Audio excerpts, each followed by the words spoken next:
We're proud to announce CISO Stories, a new podcast series in partnership with Cybersecurity Collaborative and Cyber Reason. CISO Stories features the candid perspectives and experiences of frontline senior security executives and dives deep into timely security topics. CISO Stories is hosted by Todd Fitzgerald, VP of Cybersecurity Strategy at Cybersecurity Collaborative, and Sam Curry, Chief Product and Security Officer at Cyber Reason. Listen weekly as they speak with extraordinary CISOs by visiting securityweekly.com/CSP. Welcome back, everyone, to Paul's Security Weekly. If you have a specific guest or topic you want us to cover on one of the upcoming shows, we'll take that guest, we'll throw that sheet right over and we'll cover them and that topic. But if you do want to submit a guest suggestion, please visit securityweekly.com/guests. We review those actually on a weekly basis now, so please do that. We're always looking for guest suggestions. This evening, I'm gonna do this live. I'm a little nervous, but I'm a little confident, maybe a little overconfident, but I'm gonna do this live. So essentially, what I've built for this segment and kind of builds on previous segments, and hopefully I can build on this in the future, is I created a GitHub repository. I've pulled some vulnerable containers from the VulHub repository, and I've created several of my own containers. So if you go there today, github.com/securityweekly, the repository is called VulHub Lab. I've expanded it, so there are vulnerable containers in there. There is a Kali Linux container. There is now 2 command and control servers or containers inside of the environment, in addition to an HTTP server. So if you want any of these containers to be able to download a file, you simply put that file in a directory, and the HTTP server will serve it up to the rest of the containers. I have C2 servers. One is Merlin C2, which is HTTP 2 and also HTTP 3, as well as a couple of other ones. It's written in Go. It's a really good C2 framework. And I have Trevor C2. Like Trevor. You're like, wait, isn't that the cockroach that was from DerbyCon? Mm-hmm. And in fact, it is named in honor of that. Dave Kennedy and company authored Trevor C2, which is written in Python. It is a C2 communications framework written in Python. Now, I've done some pull requests to Dave's project, and I've communicated with Dave, because Dave and I have been friends for a long time. He's like, yeah, dude, send me the pull request. I'm like, all right, you're going to have to come on the show and talk about this with me. So I'm not going to talk about Trevor C2 yet, because I want Dave to come on the show and help me talk about it. So I'll focus on the Merlin C2 communications channel. Now, this project is constantly evolving. I'm working on it right now every week, but my goal is to work on it on a pretty consistent basis and kind of morph and change it as things happen in the cybersecurity and hacking landscape. In other words, we just got a Samba exploit. Wouldn't it be cool to have that in the lab as well? Maybe that's feasible, and I'll build that into the lab as well. Maybe I'll phase out some of the older exploits in favor of newer ones, so we can be talking about exploiting things, hopefully some detection mechanisms, how to implement C2, things of that nature. The reason why I wanted to cover C2 in this lab was because it's one thing to show a vulnerability, another thing to show an exploit, another thing to show, like, hey, I got shell. Like, okay, but that's like not how it really works in the real world. You've got some kind of C2 communications channel and malware that implements that. So I wanted to start showing that stuff as well, including a little bit of Post Exploitation, not much. Although I called it the Post Exploitation Lab, I was really kind of struggling with a name. So inside of the GitHub repo is the PDF document where I've kind of written up my first lab, right? Because I had all this stuff at my disposal. I was like, well, I want to use it to show this. And so I kind of wrote it up like a little lab. Hopefully I can continue writing up these kind of little mini lab things. So the first thing you want to do is clone the GitHub repository, and you're going to do a Docker compose up. And I've already done that on my host system here. You don't see that, but I did do it on my host system. In fact, I probably did it in my PyCharm interfaces, which is what I'm using to code all the stuff. PyCharm integrates. It's got basically command completion and error checking for YAML files, Docker files, shell scripts, including Python as well, and gives you access to a terminal. Also, like when I'm doing this, not showing everyone how to do it, but when I'm doing this in my lab, I actually use the Docker interaction with PyCharm that you can configure, and you can like right click on containers and do a bunch of stuff with. So that's there as well. But I did, so I can go to my terminal here, and you can see I brought up all of the containers. And I've got a whole bunch of containers, again, that have all kinds of vulnerabilities and other such functionality. So the environment is running. There's a whole mess of Docker containers now running on my system. You can see those if you do a Docker PS. You can see what all of those are. I've named all of my Docker containers, so it's really easy to access them.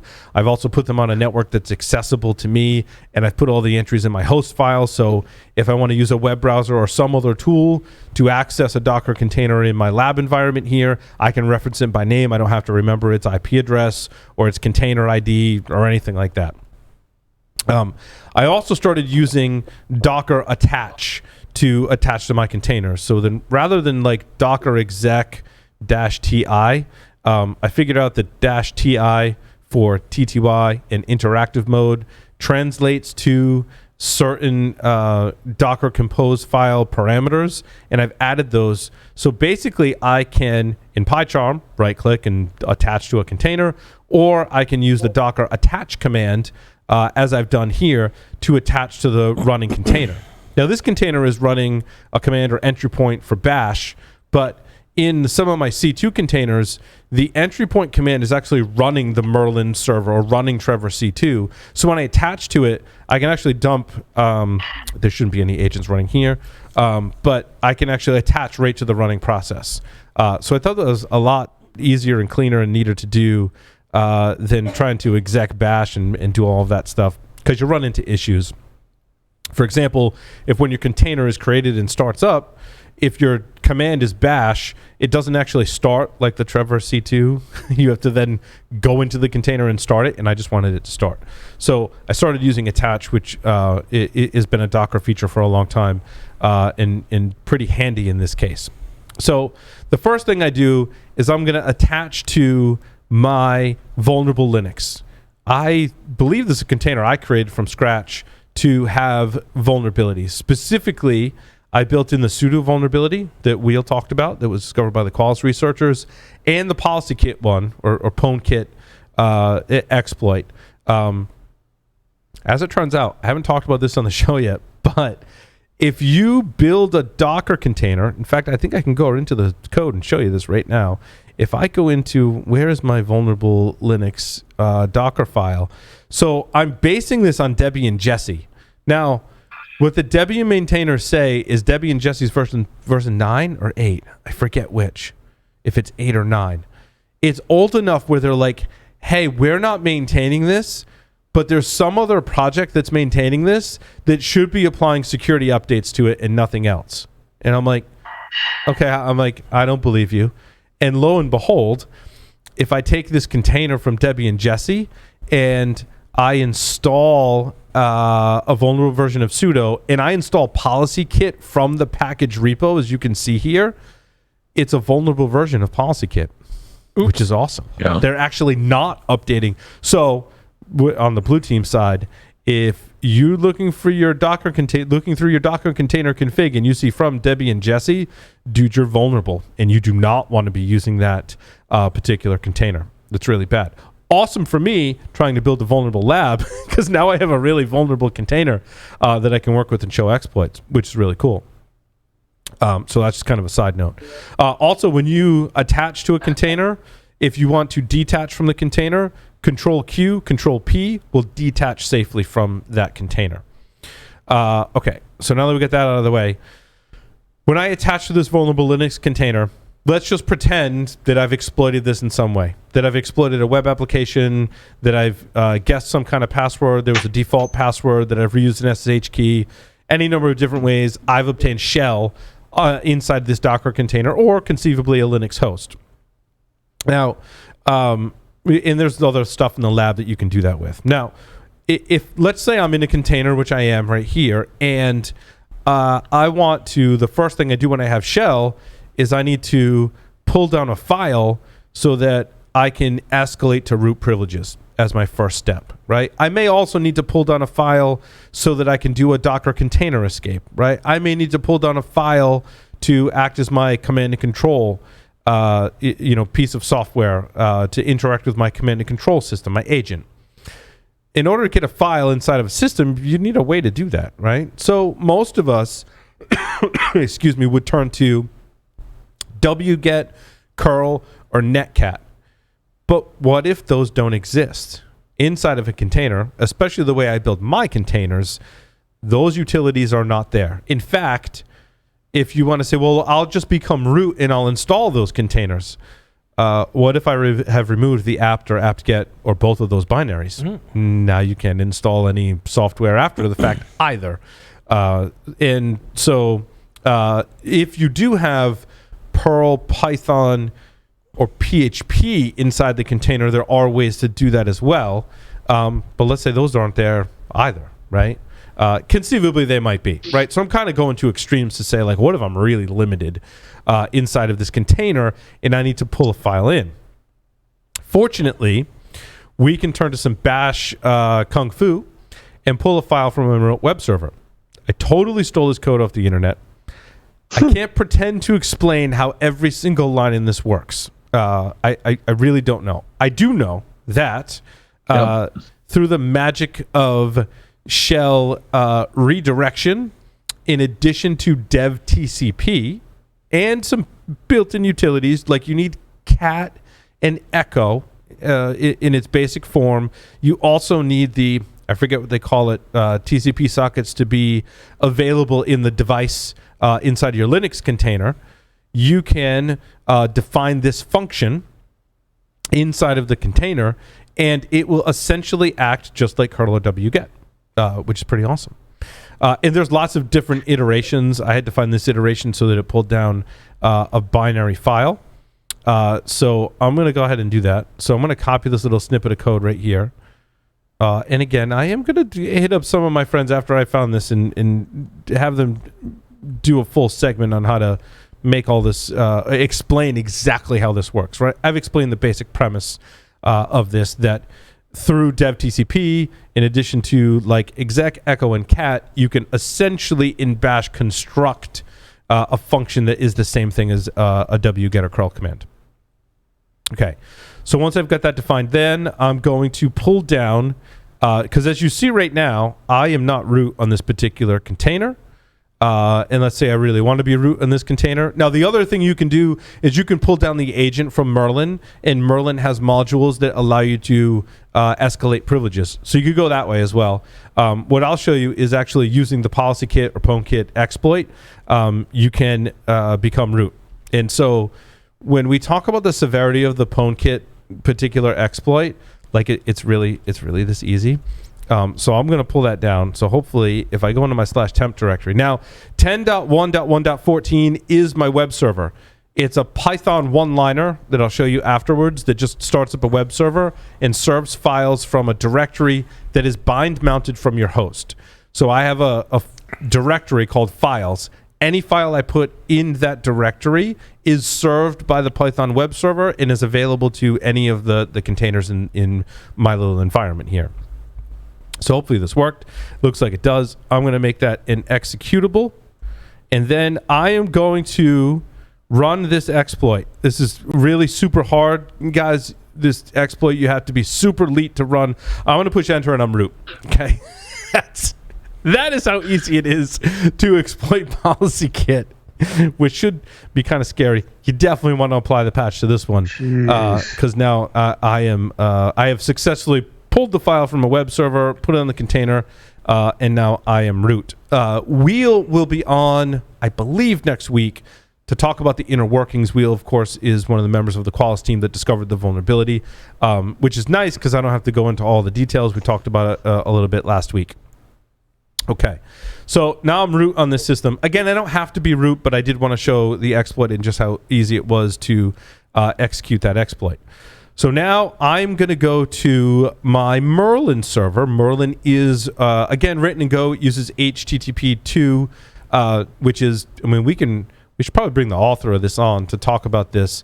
HTTP 2 is extremely difficult for a lot of vendors and a lot of blue teams to identify as a C2 channel. Is that correct, Larry, Tyler? Like HTTP 2, HTTP 3 is somewhat problematic for folks? Yep. It's definitely a little bit harder to visualize that, get in the middle, see what's going on, especially when you're using like HTTP 3, where you're using HTTP 2 and QUIP. Yeah, there's a lot of messaging and applications that are leveraging that, especially Microsoft stuff. So, yep. And it's encrypted. And perfect forward secrecy is like by default in there. So it's a binary communications channel that's encrypted, from what I read.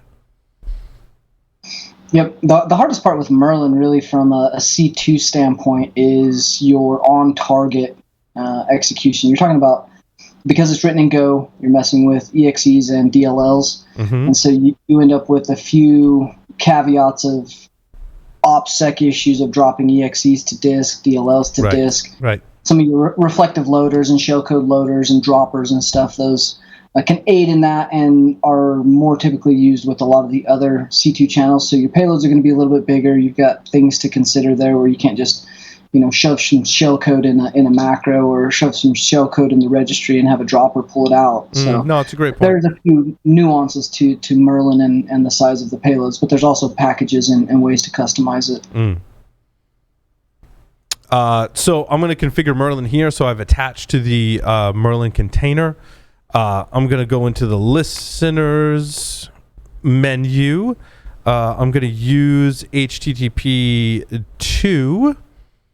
And I'm going to set my interface. So this is the IP address of the container.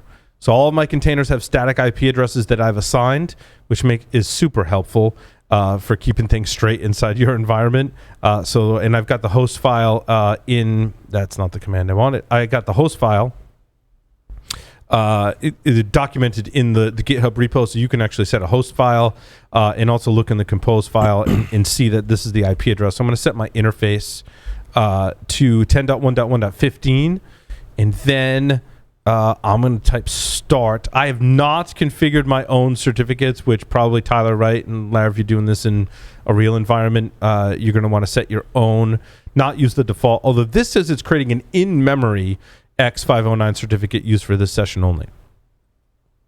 I don't know if that's a newer feature of Merlin or not. The documentation warned you, like, dude, don't use the certificates and stuff that are included with it. Yeah, those certificates are definitely fingerprinted, and the self-signed ones are going to get you flagged. But the in-memory one, I think, is a little bit newer feature, 2 or 3 versions ago. Yep. So I'm going to go back now on my vulnerable Linux where I've obtained root. I'm going to go back here, and I'm going to pull down the agent file. So on my web server, I've got a Merlin agent. I'm going to download that and redirect that to a file called m.out. Except when I run this, it says, hey, your curl command isn't found, because when I became root, it created a new terminal session, and that function that I defined is no longer existing because I changed terminals. So terminal sessions. So I'm going to define my function again. I'm going to run this command. I'm going to get the m.out file, which is there. I'm going to make it executable, and then I'm going to tell it to call back out to my command and control server, which is at 10.1.1.15. Put that command in there. And now, when I go back to my Merlin server, I should see a new authenticated agent check-in. Sweet. So now I've established some C2 communications. When I run agent list, it should be there. I'm going to interact with that agent. Copy the agent GUID. Paste that in. I'm now interacting with that agent, and I can run all kinds of commands, such as I can run shell env. It'll submit the job, which is just the way the protocol works in Merlin, right? It submits the job. Now you got to wait some time for that job to process and get sent back to you. I'm assuming, Tyler, it does that because of evasion. Yeah, you've got the channel you're using.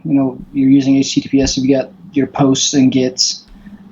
You've also got your jitter, so you're queuing that up. It's got a certain jitter and callback period that's configurable. So when your module calls back, if you want it low and slow, every hour or interactively every couple seconds, like those things kind of change. Yep. All in an attempt to evade detection through timing and those types of things. Correct. So you can see the command came back, and I'm inside of a container printing out the environment. Could potentially be really interesting if people are storing passwords and other secrets inside of the environment. That would reveal that level of information. Isn't that still the recommended way in the DevOps chain to keep AWS keys and stuff? God, I hope it's not. I mean, you should have a secret server.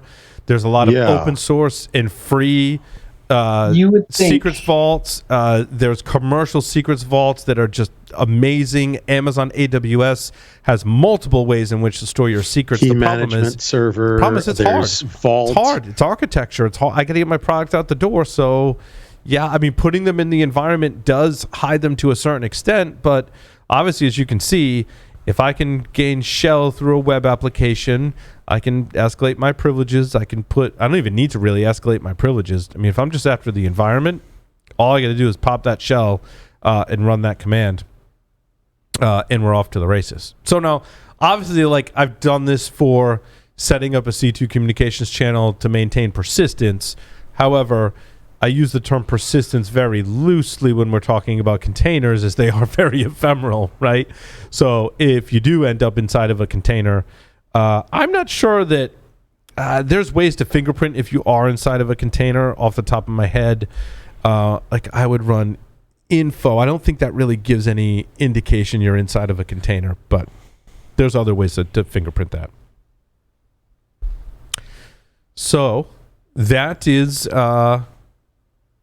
how you execute Merlin for C2 communications. Let's see. I can show you some of the things I did to make all this work, right? The HTTP server was interesting. I was trying to overload this with too much. I was trying to have SSH and an HTTP server in one, and I need to go do some more research on that. But essentially, if I dump into my entry point here, and you can see this is all on GitHub, right? This is the magic command right here. Let's see if I don't know if I can make that bigger easily.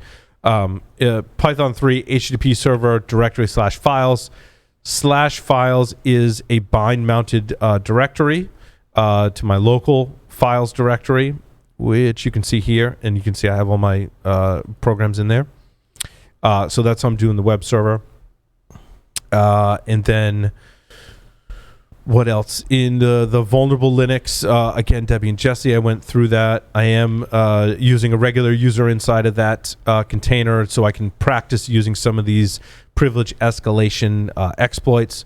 The Docker compose files where all of the magic happens, right? So in this compose script, this is what allows me to spin down and spin up, about 10 of these different containers for various purposes. And I spent a lot of time in this config. It puts them all in the same network. It exposes the ports that need to be exposed and all of that stuff. Oh, I did have my rebuild script, which I started working on. It could use a lot more. I think I can show that with color. Will this color code it? Yeah. So in here, if you want, so what happens is, like, when you want to change the configuration of just one container, you don't necessarily want to tear everything down and rebuild it. If you want to do that, you just run this rebuild script. And what the running just /rebuild will do is bring down the entire environment and remove all the container images. Then it will run the build command, which will rebuild all of those images. So if the image is not being built locally, it'll re-pull the image from the repo where it's supposed to pull it from. And if it's a local container that needs to be built, it will rebuild it.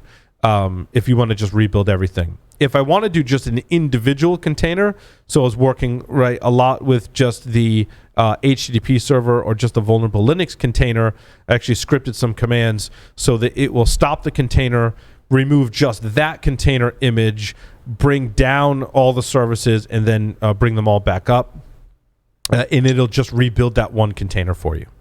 And that is removing all files if you are messing with like the HTTP container and or it's resetting the whole thing. Yes, yes. Now your local files are still there. So my bind mount files are still there. So I have a local directory called files. I can put whatever I want inside that directory.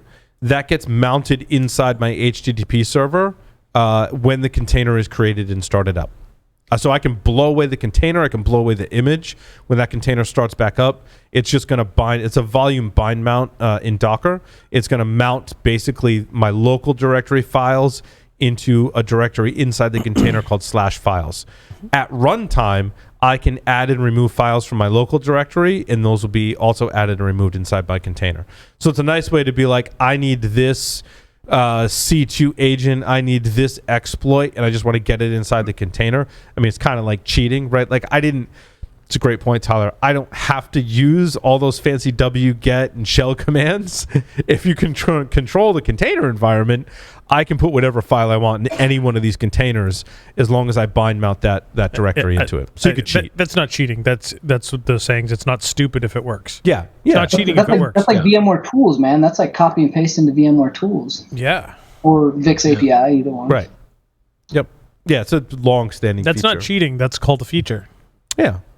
You can also create a Docker volume, right? So you can have a separate volume that's not associated with your file system and use that as well. That works slightly differently.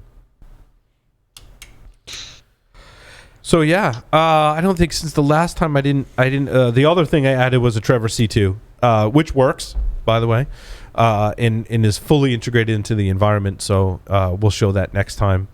And the way you're building these are all individual standalone.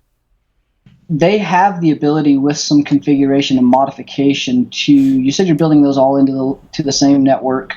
Can you build these so that the code, you could essentially stand up an Active Directory, add an LDAP server, have your Linux environment connect to that LDAP server, and do that all through the Docker Compose to the same networks? Is that? Yeah, that's what we're like kind of like Terraform does? It's a great question, Tyler. That's what a lot of the audience, someone in the audience asked that when I presented this previously. It's something Adrian and I have been talking about is, in the big request is, how do I integrate Windows into this? I think I have to build a Windows VM in some technology and then bridge whatever network that Windows VM is on to my Docker network. Well, can't you use the what are those? The Windows 180-day testing VMs? I can't think of the name of them. Yeah, the license isn't so much the issue as how do I get the networks? How do I get a Windows environment on this network? Yeah, Windows has to be. You have to be able to integrate and talk to the API on Windows in order to use code to deploy. Or at least have, similar to how like Terraform is doing that, where they're leveraging multiple scripting or PowerShell APIs to configure the machines on the fly as the deployment's happening. There's multiple ways to do that with Bash scripts or the WSDL, PowerShell. There's even deployment, Microsoft deployment kits. So you can build, code to deploy these and configure them. But with inside of Docker, how you do that with code, especially on the fly for networking, kind of gets a little bit interesting for domain services. Yeah, I'm not sure that I can run a Windows operating system inside of a container, Docker container on Linux. Can you? Yes. Mm-hmm. I haven't looked into it yet. Yeah, that is not one I've played with. I've messed a lot with Terraform and Ansible and the deployment of the code, where you're leveraging other scripting engines or even Vagrant. Detection Lab uses most of those technologies to spin that up. I just didn't know if Docker had that capability because it's not something I've actually done a lab with. Right. Yeah, apparently you can. I did not know that. But yeah, you can put Windows into a container. It's you're doing server core. I mean, it's going to be pretty minimal, don't get me wrong. Mm-hmm. But yeah, you can deploy a Windows container on Google Kubernetes Engine, on Docker, on various things. Yeah, that'll be some of what places I go next, for sure. Because obviously having all these tools, having a Windows box in this environment would be really awesome. Very similar to Detection Lab. Oh, Windows Server 2016 and Windows 10 and 2019. You can create containers. Oh, I'm gonna have to do that next. Yeah, now you have to network them and get the updates where it can connect everything. I would love to see that. It would actually be kind of cool. Yeah, you know what? I'll throw it into the. Send me a link. I'll take a look. I guess I haven't even started researching it yet. Cool. It's a lot of fun. Yeah. It's all available on our GitHub at github.com/securityweekly, including the lab's kind of walkthrough documentation, which I'll start updating with other kinds of things. If anyone comes across an exploit for the latest Samba vulnerability that we're going to talk about in the next segment, love to have that in my lab environment. Although if you're sending it to me and it ends up in here, then it's public, so keep that in mind. Public exploit for that would be really super cool. If you have any other suggestions, just send them my way. Hit us up in Discord. Love to put stuff in here that the audience really wants to see. So with that, take a short break. Come back with the security news. Stay tuned.